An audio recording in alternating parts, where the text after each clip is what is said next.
La necesidad de la obra del Espíritu. Y pondré dentro de vosotros mi espíritu.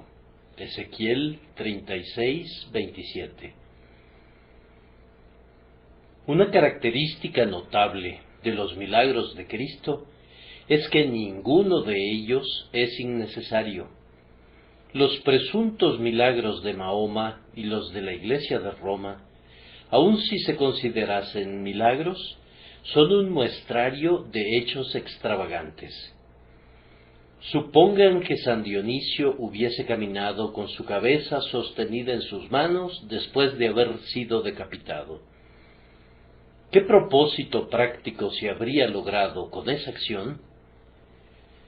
Para efectos de conferir algún bien práctico a la humanidad, muy bien se hubiera podido quedar en su tumba. Los milagros de Cristo, en cambio, nunca fueron innecesarios. No constituyen unos caprichos del poder, y si bien es cierto que son manifestaciones de poderío, todos cumplían un propósito práctico. Lo mismo puede decirse respecto a las promesas de Dios. No tenemos ni una sola promesa en la Escritura que pudiera ser considerada como un mero capricho de la gracia. Así como cada milagro fue necesario, absolutamente necesario, igualmente necesaria ha sido cada promesa contenida en la palabra de Dios. Por eso yo puedo extraer un argumento del texto que tenemos ante nosotros, y yo pienso que puedo hacerlo de manera muy concluyente, en el sentido de que si Dios prometió en el pacto realizado con los miembros de su pueblo poner su espíritu dentro de ellos, esa promesa tuvo que ser absolutamente necesaria. También tiene que ser absolutamente necesario para nuestra salvación que cada uno de nosotros reciba el Espíritu de Dios. Este será el tema del sermón de esta mañana. Yo espero que resulte muy interesante para quienes anhelan con ansia conocer el camino de la salvación. Comenzamos, entonces, estableciendo esta proposición: la obra del Espíritu Santo es absolutamente necesaria para nosotros si es que queremos ser salvos. En el proceso de demostrar esto, antes que nada quisiera comentar que esta proposición es muy evidente cuando recordamos lo que el hombre es por naturaleza. Algunos dicen que el hombre puede alcanzar la salvación por sí solo. Dicen que si oye la palabra, está en su poder recibirla, creerla y hacer que se opere en él un cambio salvador. A esto replicamos que ustedes desconocen lo que el hombre es por naturaleza, pues de otra manera nunca aventurarían una aseveración semejante. La Escritura nos informa que el hombre está muerto en delitos y pecados por naturaleza. No dice que está enfermo, que está desfallecido, que se ha encallecido y endurecido y que su conciencia está cauterizada, sino que afirma que está categóricamente muerto. Cualquiera que sea el significado de la palabra muerte con relación al cuerpo, tiene ese mismo significado con respecto al alma del hombre desde la perspectiva de su relación con las cosas espirituales. Cuando el cuerpo está muerto, carece de todo poder y es incapaz de hacer algo por sí mismo. Entonces, cuando el alma del hombre está muerta en un sentido espiritual, si la figura tiene alguna validez, tiene que ser plena y completamente impotente e incapaz de hacer algo por sí misma o para sí misma. Cuando vean que los muertos se levanten por sí solos de sus tumbas, cuando vean que se quiten el sudario que los cubre y que abran las tapas de sus propios féretros y caminen por nuestras calles vivos y animados, todo ello como resultado de su propio poder, entonces tal vez puedan creer que las almas que están muertas en el pecado pueden volverse a Dios, pueden recrear su propia naturaleza y por sí solas pueden hacerse herederas del cielo, aunque antes fueran hijas de ira. Pero observen que sólo pueden hacerlo hasta entonces. El trasfondo del Evangelio es que el hombre está muerto en el pecado y que la vida divina es un don de Dios. Y tendrías que ir en contra de todo este trasfondo antes de poder suponer que el hombre puede conocer y amar a Cristo prescindiendo de la obra del Espíritu Santo. El Espíritu encuentra a los hombres tan desprovistos de vida espiritual como lo estaban los huesos secos de Ezequiel. Él une los huesos y arma el esqueleto, y luego viene de los cuatro vientos y sopla sobre los muertos, y ellos viven y se ponen de pie. Conforman un ejército grande en extremo y adoran a Dios. Pero aparte de eso, aparte de la influencia vivificadora del Espíritu de Dios, las almas de los hombres yacen en el valle de los huesos secos y están muertas y muertas por toda la eternidad. Pero la Escritura no sólo nos dice que el hombre está muerto en el pecado, nos dice algo peor que eso, es a saber, que Él es plena y categóricamente reacio a todo lo que sea bueno y recto. Los designios de la carne son enemistad contra Dios, porque no se sujetan a la ley de Dios, ni tampoco pueden. Romanos 8:7. Revisen toda la Escritura y continuamente encontrarán que la voluntad del hombre es descrita como contrapuesta a las cosas de Dios. ¿Qué dijo Cristo en aquel texto tan citado por los arminianos para refutar la propia doctrina que claramente enuncia? ¿Qué les dijo Cristo a quienes imaginaban que los hombres se acercarían sin necesidad de que se ejerciera la influencia divina? Les dijo, primero, ninguno puede venir a mí si el Padre que me envió no le trajere. Pero después dijo algo todavía más contundente: no queréis venir a mí para que tengáis vida. Nadie quiere venir. Ahí radica el mal mortal. No sólo afirma que el hombre es impotente para hacer lo bueno, sino que es lo suficientemente fuerte para hacer lo malo, y que su voluntad está irremisiblemente contrapuesta a todo lo bueno. Anda, arminiano, dile a tus oyentes que vendrán si así lo quieren, pero has de saber que tu Redentor te mira a la cara y te dice que estás diciendo una mentira. Los hombres no quieren venir, nunca vendrán por sí solos. No puedes inducirlos a venir, tampoco puedes forzarlos a venir con todos tus truenos, ni puedes seducirlos a venir con todas tus invitaciones. Ellos no quieren venir a Cristo para que tengan vida. Si el Espíritu no los atrae, no quieren venir, ni pueden venir. Entonces, partiendo del hecho de que la naturaleza del hombre es hostil al Espíritu Divino, que odia la gracia, que desprecia la manera en que la gracia le es otorgada, porque inclinarse para recibir la salvación gracias a los actos de otro es algo que va en contra de su propia naturaleza altiva, por todo eso es necesario que el Espíritu de Dios obre para cambiar la voluntad, para corregir la inclinación del corazón, para poner al hombre en el sendero correcto y darle las fuerzas necesarias para que corra en él. Oh, si analizas al hombre y lo entiendes, no puedes evitar reconocer la necesidad de la obra del Espíritu Santo. Un gran escritor ha comentado muy acertadamente que nunca conoció a ningún hombre que sostuviera algún gran error teológico, que no sostuviera conjuntamente alguna doctrina que minimizara la depravación del hombre.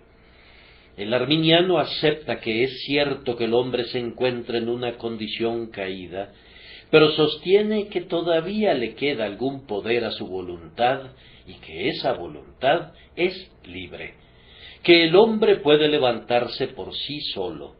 Minimiza el carácter desesperado de la caída del hombre. Por otro lado, el antinomiano dice que el hombre no puede hacer nada, que no es responsable en absoluto y que no está obligado a hacer nada, ya que no es su deber creer, ni tampoco es su deber arrepentirse. También reduce la pecaminosidad del hombre y no tiene una visión correcta de la caída. Pero una vez que se adopta el punto de vista correcto, es a saber que el hombre está completamente caído, que es impotente, que es culpable, que está manchado y que está perdido y condenado, entonces se tendrá una sana doctrina en todos los puntos del grandioso Evangelio de Jesucristo.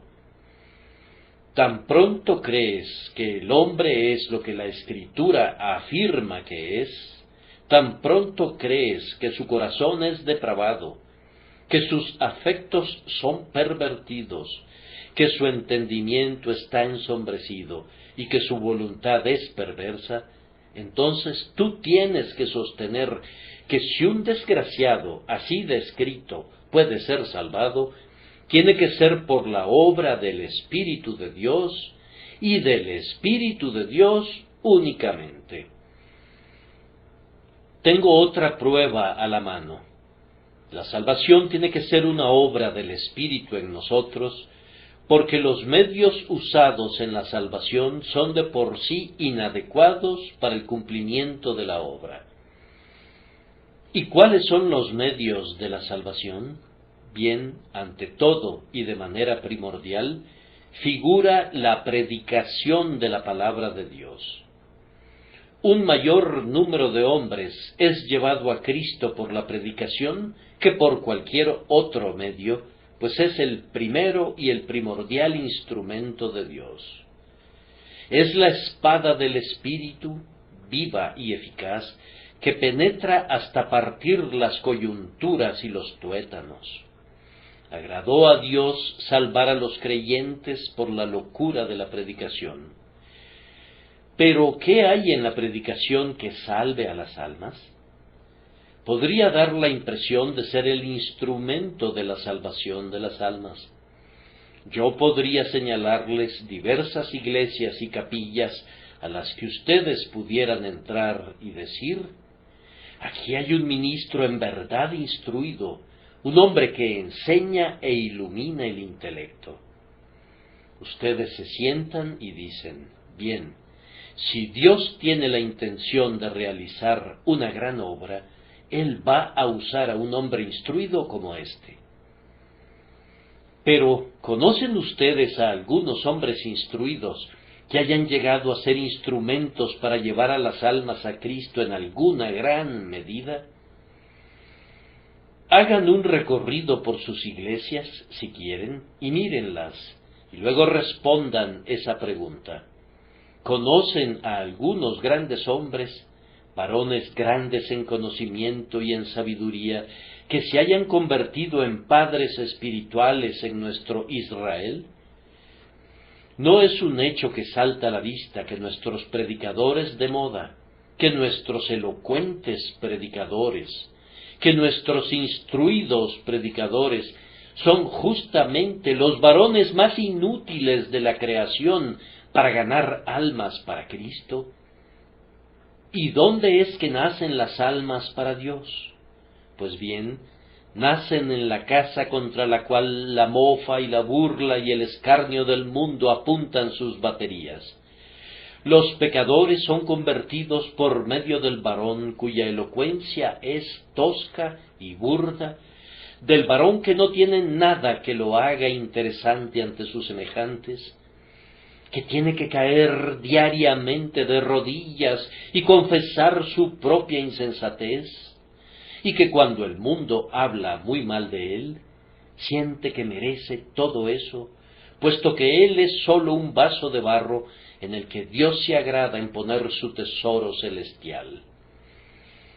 Me atreveré a decir que en cada etapa de la historia del mundo, el ministerio más despreciado ha sido el más útil, y yo podría mostrarles, en este día, a unos pobres predicadores metodistas primitivos que a duras penas pueden hablar un correcto inglés, que han sido padres de más almas y que han llevado a Cristo a más personas que cualquier obispo en funciones. Vamos, al Señor le ha complacido siempre revestir de poder al débil y al insensato, pero no cubre de poder a quienes, si se obrase algún bien, podrían atribuir la excelencia del poder a su aprendizaje, a su elocuencia o a su posición.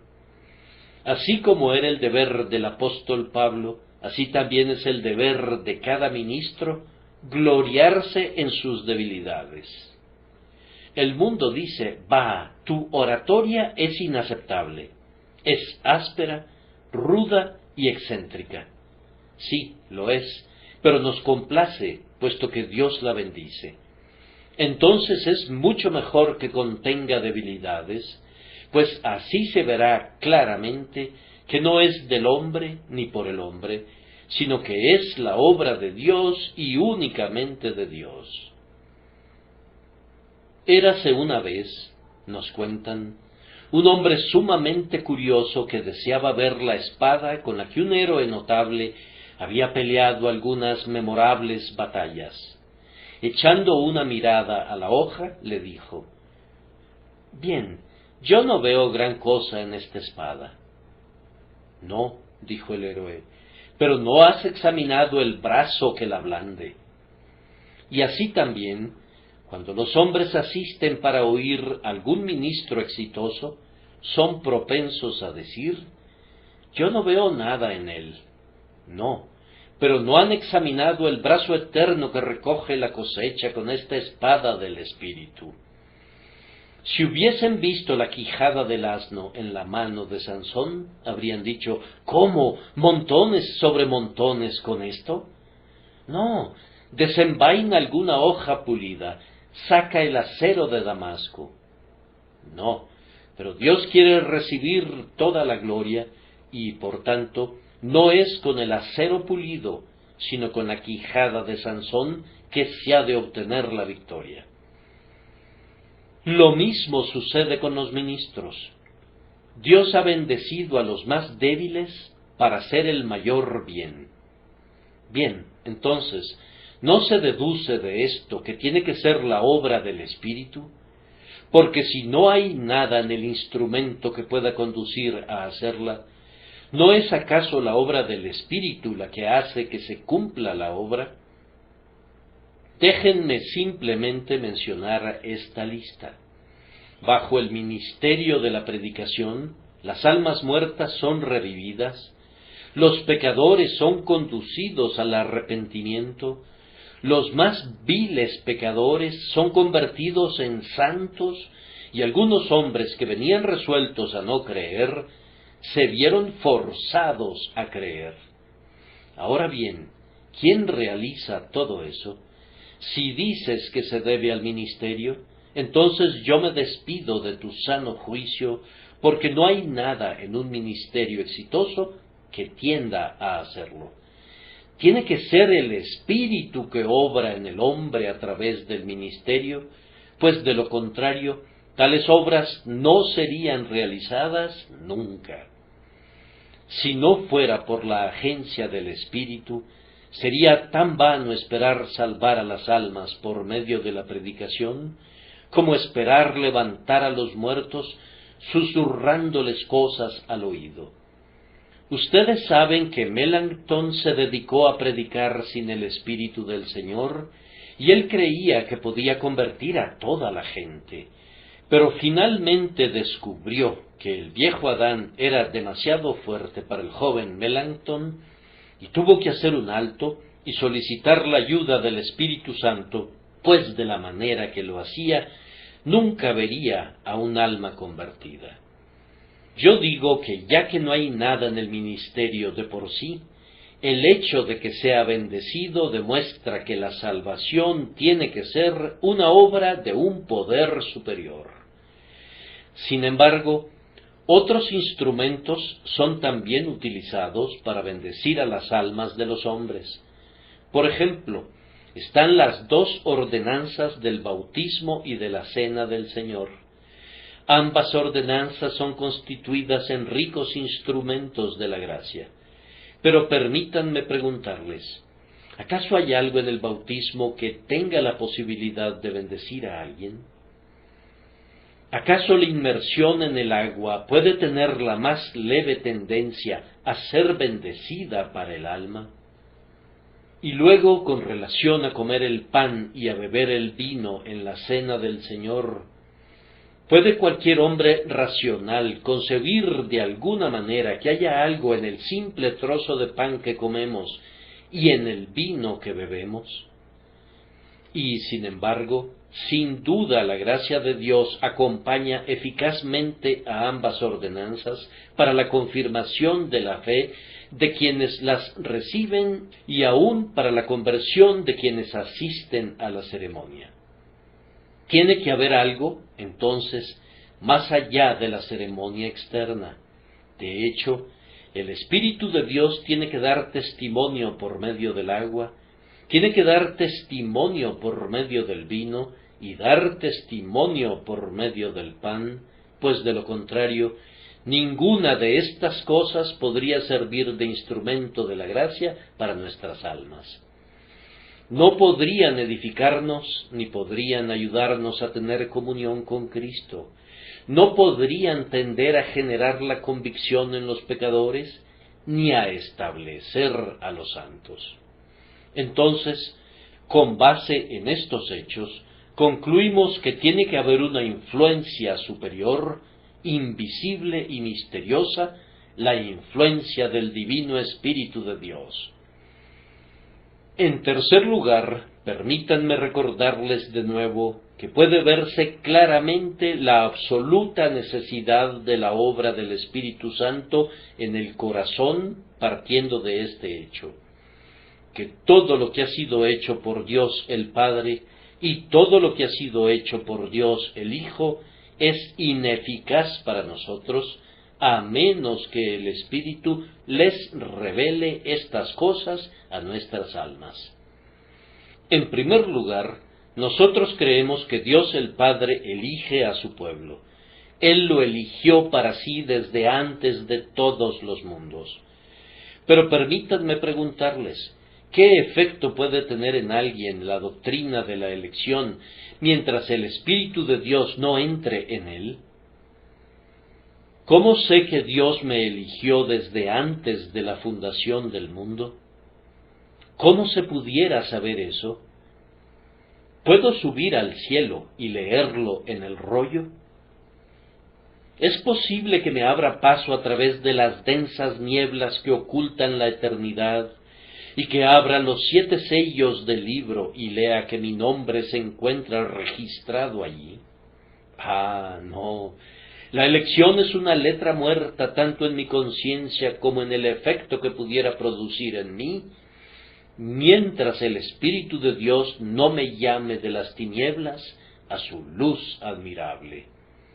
Y luego, gracias a mi llamado, veo mi elección, y sabiéndome llamado por Dios, sé que he sido elegido por Dios desde antes de la fundación del mundo. La doctrina de la elección es algo muy precioso para un hijo de Dios. ¿Pero qué la hace valiosa? Nada excepto la influencia del Espíritu. Mientras el Espíritu no abra los ojos para leerla, mientras el Espíritu no divulgue el secreto místico, ningún corazón puede conocer su elección. Ningún ángel reveló jamás a hombre alguno que era elegido de Dios. Quien lo hace es el Espíritu. Él mediante sus operaciones divinas, da un infalible testimonio a nuestros espíritus de que somos nacidos de Dios, y entonces somos capacitados para leer nuestro título de propiedad sin gravamen en las mansiones en los cielos. Además, miren el pacto de gracia.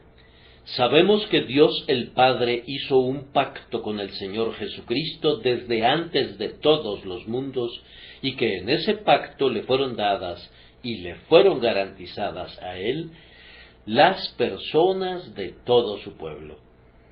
Pero ¿de qué nos serviría el pacto? ¿O cuál sería su utilidad para nosotros si el Espíritu Santo no nos entregara las bendiciones del pacto?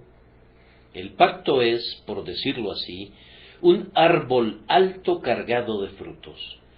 Si el Espíritu no sacudiera ese árbol e hiciera que el fruto caiga para que llegue hasta el nivel donde nos encontramos, ¿cómo podríamos alcanzarlo? Traigan aquí a cualquier pecador y díganle que existe un pacto de gracia, ¿y qué se ganaría con ello?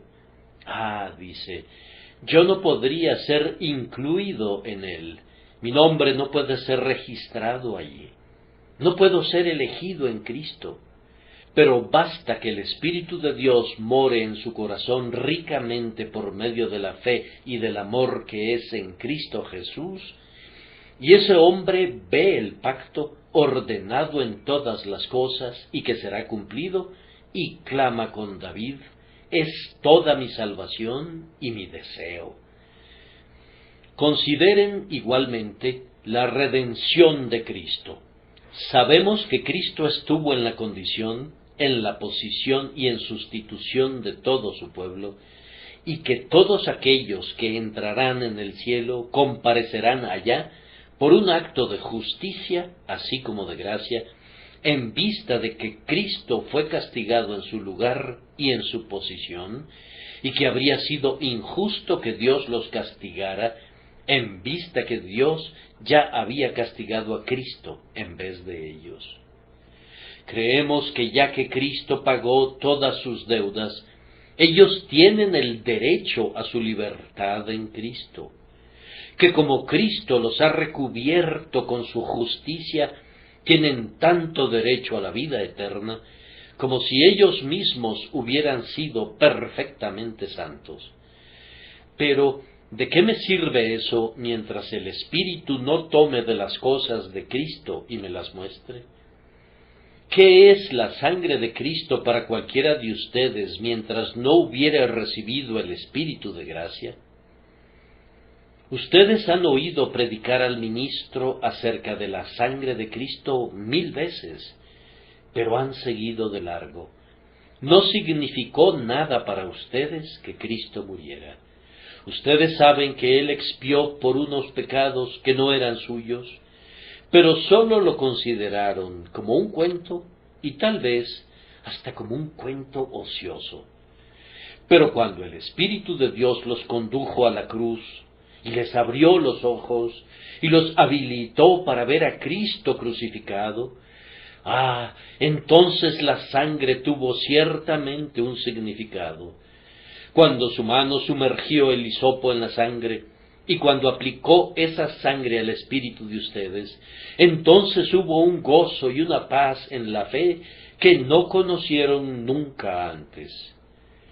Pero, mi querido oyente, que Cristo haya muerto no significa nada para ti, a menos que tengas un espíritu viviente en tu interior.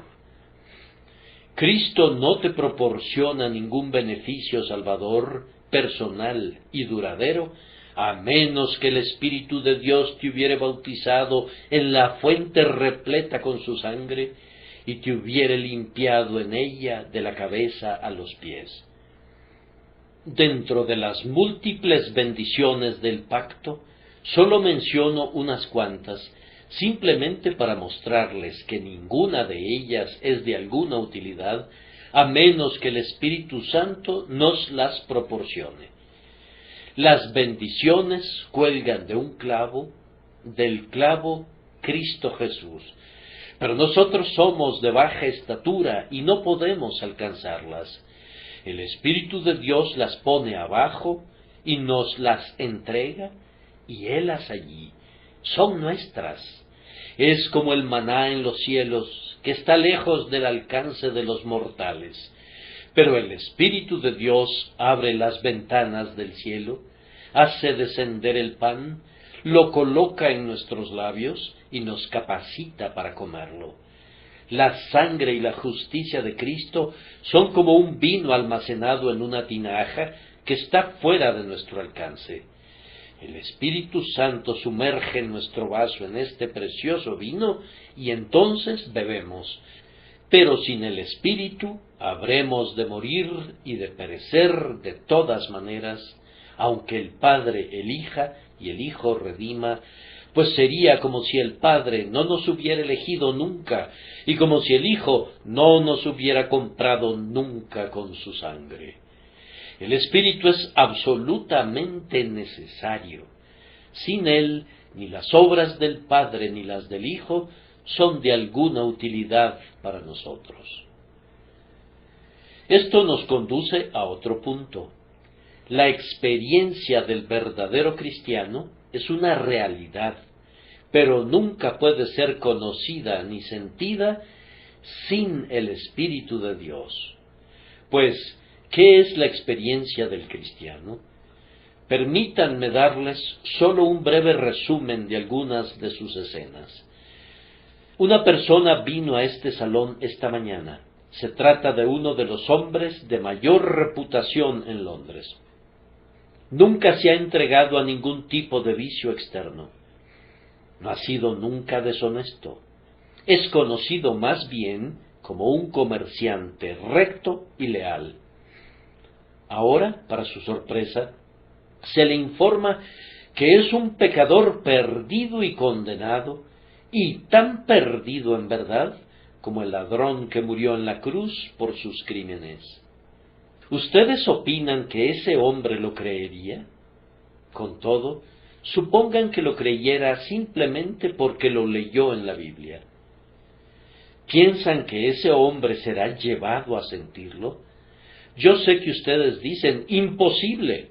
Algunos de ustedes, incluso ahora, tal vez se estén diciendo, bien, yo nunca lo creería. ¿Pueden imaginar a ese honorable y recto comerciante musitando, Dios, sé propicio a mí, pecador, estando junto a la ramera y al blasfemo y sintiendo en su propio corazón como si hubiese sido tan culpable como ellos, y usando precisamente la misma oración, dice, Señor, sálvame, que perezco? Ustedes no pueden concebirlo, ¿no es cierto? Va en contra de la naturaleza que un hombre que ha sido tan bueno como él se rebaje al nivel del peor pecador. Pero eso tendrá que hacerse antes de poder ser salvo. Tiene que sentir eso antes de poder entrar al cielo. Ahora, yo pregunto, ¿quién puede reducirlo a una experiencia tan arrasadora como esa, sino el Espíritu de Dios? Yo sé muy bien que la naturaleza arrogante no se doblega a hacer eso. Todos nosotros somos aristócratas en nuestra propia justicia. No nos gusta doblarnos hacia el suelo ni ser contados entre los pecadores comunes. Si somos conducidos allá, tiene que ser el Espíritu de Dios el que nos derribe. Vamos, yo sé que si alguien me hubiera dicho que tenía que clamar a Dios pidiéndole misericordia, y que tenía que confesar que había sido el más vil de los viles, yo me habría reído en su cara. Yo le habría dicho, ¿cómo? Yo no he hecho nada particularmente malo, yo no le he hecho daño a nadie. Y sin embargo, yo sé que en este preciso día puedo tomar mi lugar en la más baja posición, y cuando entre en el cielo me sentiré feliz al sentarme entre los peores pecadores para alabar al poderoso amor que me ha salvado de mis pecados. Ahora, ¿Qué produce esta humillación del corazón? La gracia. Va en contra de la naturaleza que un hombre honesto e íntegro a los ojos del mundo se sienta un pecador perdido. Tiene que ser el resultado de la obra del Espíritu Santo, pues de lo contrario nunca se haría. Bien, después que un hombre ha sido traído aquí, puedes concebir que ese hombre sienta por fin un remordimiento de conciencia y que se ha conducido a creer que su vida pasada merece la ira de Dios. Su primer pensamiento sería: bueno, ahora voy a vivir mejor de lo que he vivido jamás.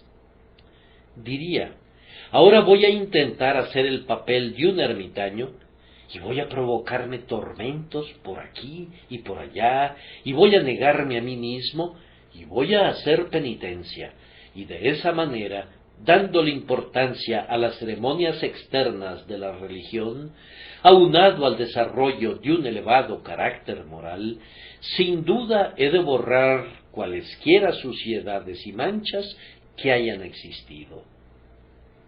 ¿Pueden suponer que ese hombre sea conducido finalmente a sentir que, si llega alguna vez al cielo, tendría que llegar allá por medio de la justicia de alguien más?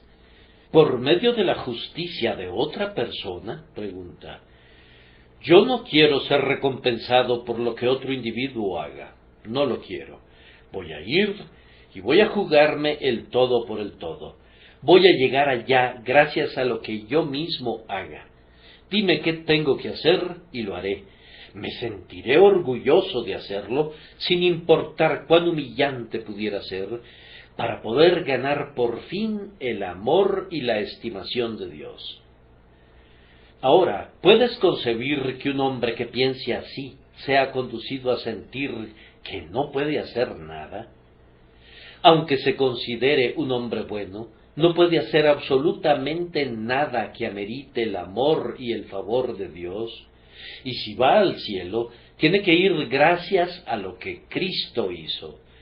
De la misma manera que el borracho tiene que ir allá por medio de los méritos de Cristo, así este hombre moral ha de entrar en la vida sin poseer nada excepto la perfecta justicia de Cristo y por haber sido lavado en la sangre de Jesús.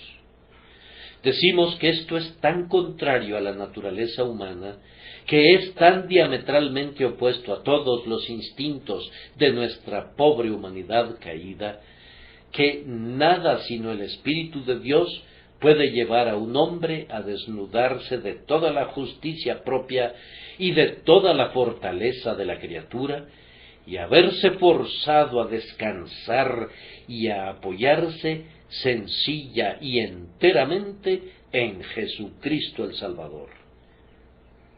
Esas dos experiencias bastarían para demostrar la necesidad de que el Espíritu Santo convierta a un hombre en un cristiano. Pero permítanme describir ahora a un cristiano tal como es después de su conversión.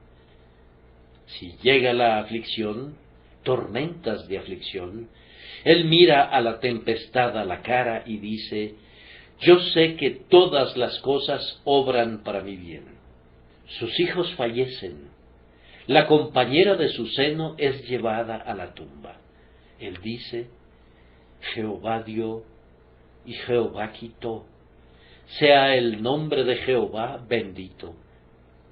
Su hacienda fracasa, su cosecha se malogra, las perspectivas de su negocio son turbias, todo parece perdido y él se ve reducido a la pobreza. Dice: aunque la higuera no florezca, ni en las vides haya frutos, aunque falte el producto del olivo y los labrados no den mantenimiento, y las ovejas sean quitadas de la majada y no haya vacas en los corrales, con todo, yo me alegraré en Jehová y me gozaré en el Dios de mi salvación. A continuación lo ves acostado en su lecho de enfermedad y sumido allí, dice: Bueno me es haber sido humillado, pues antes que fuera humillado, descarriado andaba, mas ahora guardo tu palabra. Por fin lo ves acercándose al oscuro valle de la sombra de muerte, y lo oyes exclamar, sí, aunque ande en valle de sombra de muerte, no temeré mal alguno, porque tú estarás conmigo, tu vara y tu cayado me infundirán aliento. Ahora yo les pregunto, ¿qué es lo que hace que este hombre esté tan tranquilo en medio de todas estas diversas aflicciones y tribulaciones personales, sino el Espíritu de Dios? ¿O ustedes que dudan de la influencia del Espíritu, hagan algo similar sin él? Vayan y mueran como mueren los cristianos, y vivan como viven ellos, y si pueden mostrar la misma resignación tranquila, el mismo gozo apacible y la misma firme creencia en que las cosas adversas obrarán para bien a pesar de todo, entonces pudiéramos estar en libertad de renunciar al punto, pero no hasta entonces.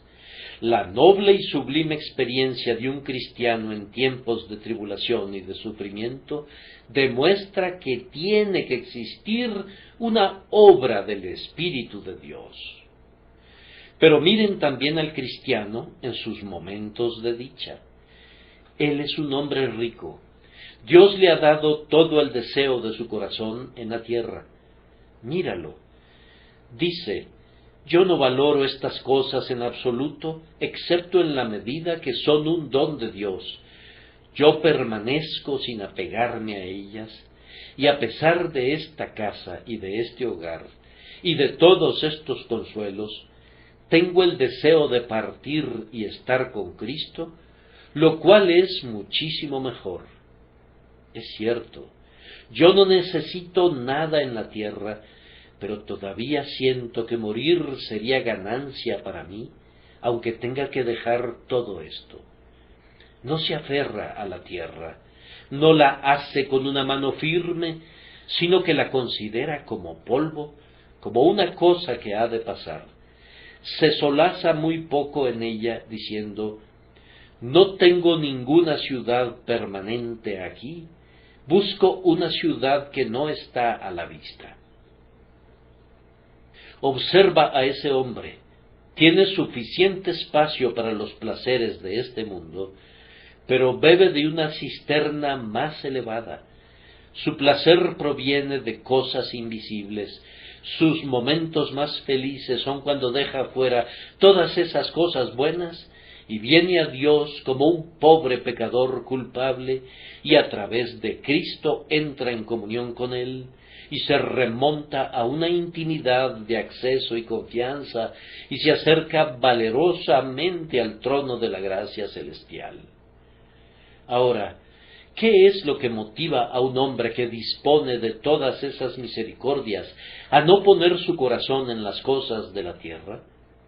Es algo maravilloso, ciertamente, que un hombre que posee oro y plata y rebaños y manadas no convierta a todo eso en su Dios, sino que diga, no hay nada en torno a esta espaciosa tierra que satisfaga mi gran deseo.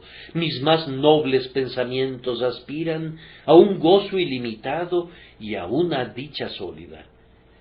Estas cosas no constituyen mi tesoro. Mi tesoro está en el cielo y únicamente en el cielo. ¿Qué motiva esto? No se debe a una mera virtud moral. Ninguna doctrina de los estoicos condujo jamás a una condición semejante. No, lo que conduce a un hombre a vivir en el cielo, teniendo una tentación para vivir en la tierra, tiene que ser la obra del Espíritu y únicamente la obra del Espíritu. No me sorprende que un hombre pobre anhele el cielo, pues no tiene nada que mirar en la tierra. No me sorprende que la alondra vuele a lo alto cuando hay una espina en el nido, pues no hay ningún descanso para ella abajo.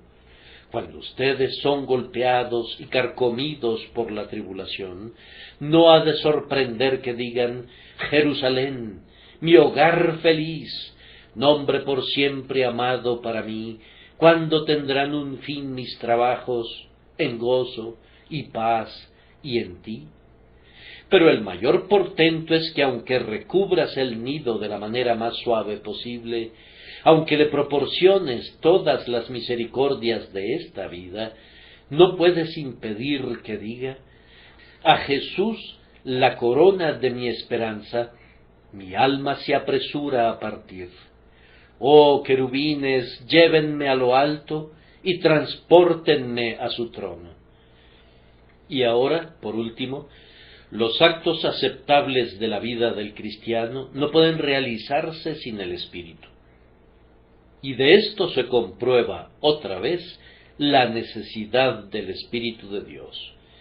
El primer acto de la vida del cristiano es el arrepentimiento. ¿Han intentado alguna vez arrepentirse?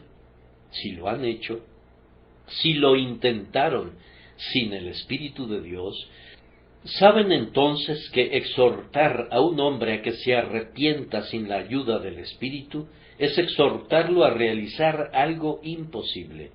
Sería más fácil que una piedra llorara y que un desierto floreciera, que un pecador se arrepienta por su propia voluntad.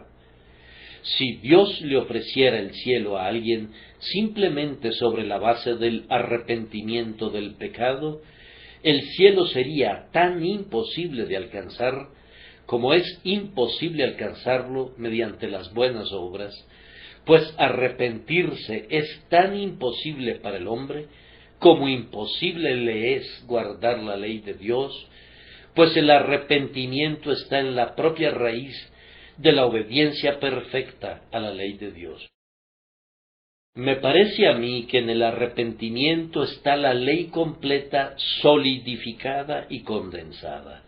Y si un hombre pudiese arrepentirse por su propia voluntad, entonces no habría necesidad de un Salvador, ya que puede ir de igual manera al cielo, escalando de inmediato las empinadas laderas del Sinaí. El acto siguiente en la vida divina es la fe. Tal vez ustedes piensen que la fe es algo muy fácil, pero si son llevados alguna vez a sentir la carga del pecado, descubrirían que no es una labor tan fácil. Si son conducidos alguna vez al cieno profundo, donde no hay ningún apoyadero, no es tan fácil poner sus pies sobre una roca cuando no se puede ver la roca. Yo encuentro que la fe es la cosa más fácil del mundo cuando no hay necesidad de creer en nada. Pero cuando tengo la oportunidad de ejercitar mi fe, entonces descubro que no tengo tanta fuerza para aplicarla. Hablando con un campesino un día, él usaba esta figura. En medio del invierno, pienso algunas veces que podría deshiervar muy bien el campo. Y al inicio de la primavera pienso: oh, cómo quisiera cosechar, me siento listo para hacerlo. Pero cuando llega el tiempo de deshiervar y cuando llega el tiempo de cosechar, descubro que me faltan las fuerzas. Entonces, cuando no tienen aflicciones, ¿acaso no podrían cegarlas de inmediato?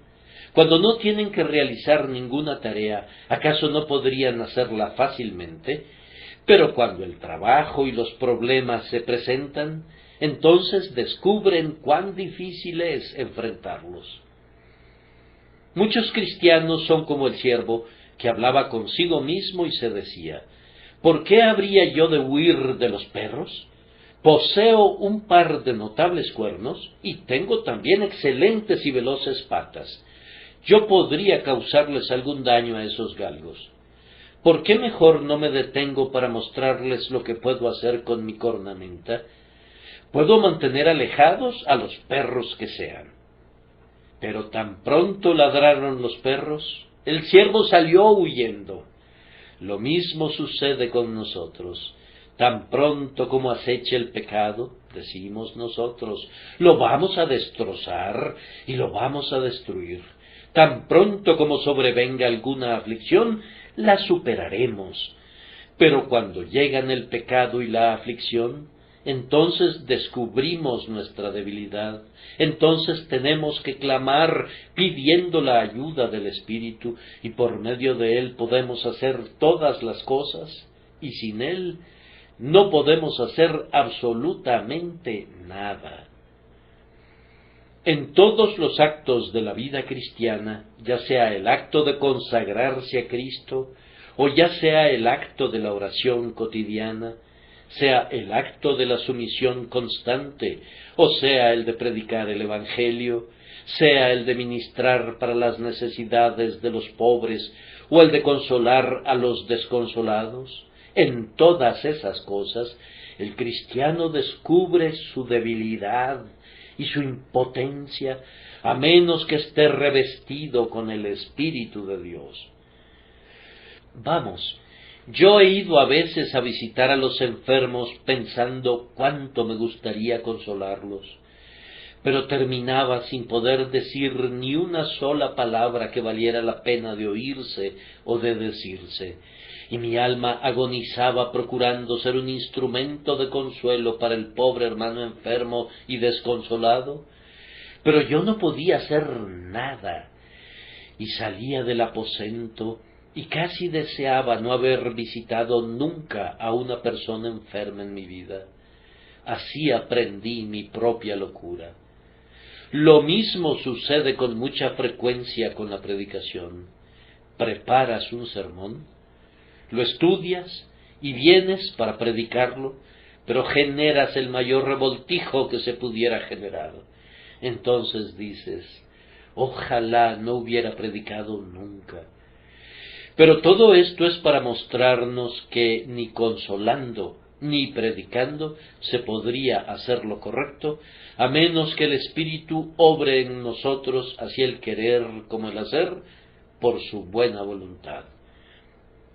Además, todo lo que hacemos sin el Espíritu es inaceptable para Dios, y todo lo que hacemos bajo su influencia, por mucho que lo despreciemos, no es despreciable para Dios, pues Él nunca desprecia su propia obra, y el Espíritu no puede mirar lo que hace en nosotros de ninguna otra manera que con complacencia y deleite.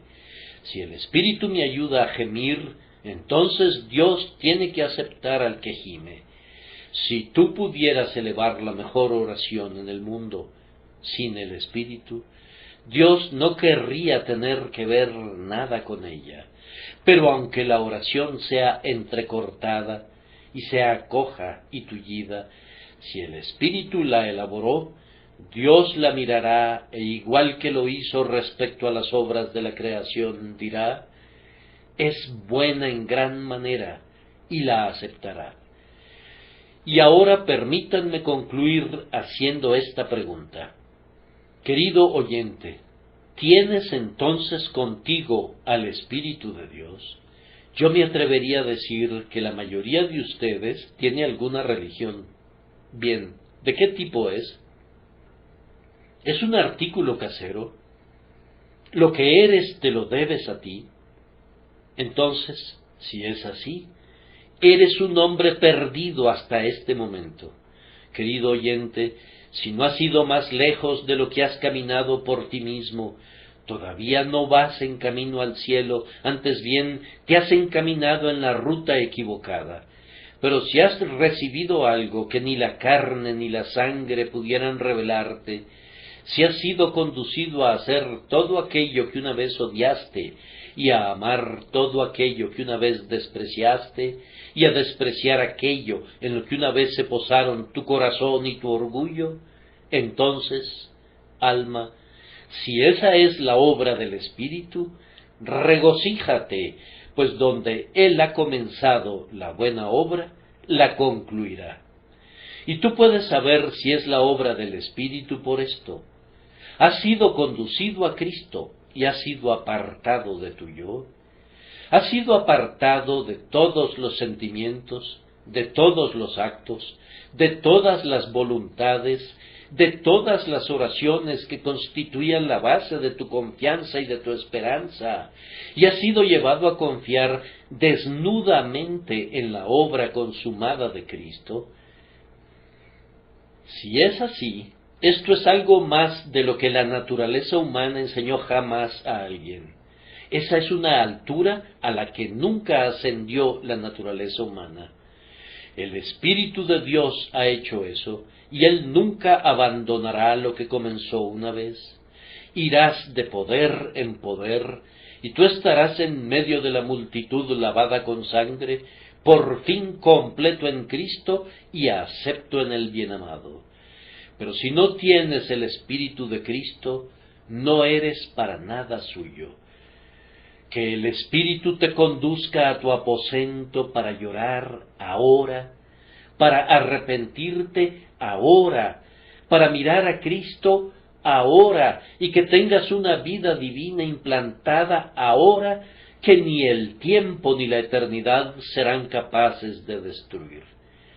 Que Dios oiga esta oración y haga que nos retiremos con una bendición por Jesús nuestro Señor. Amén.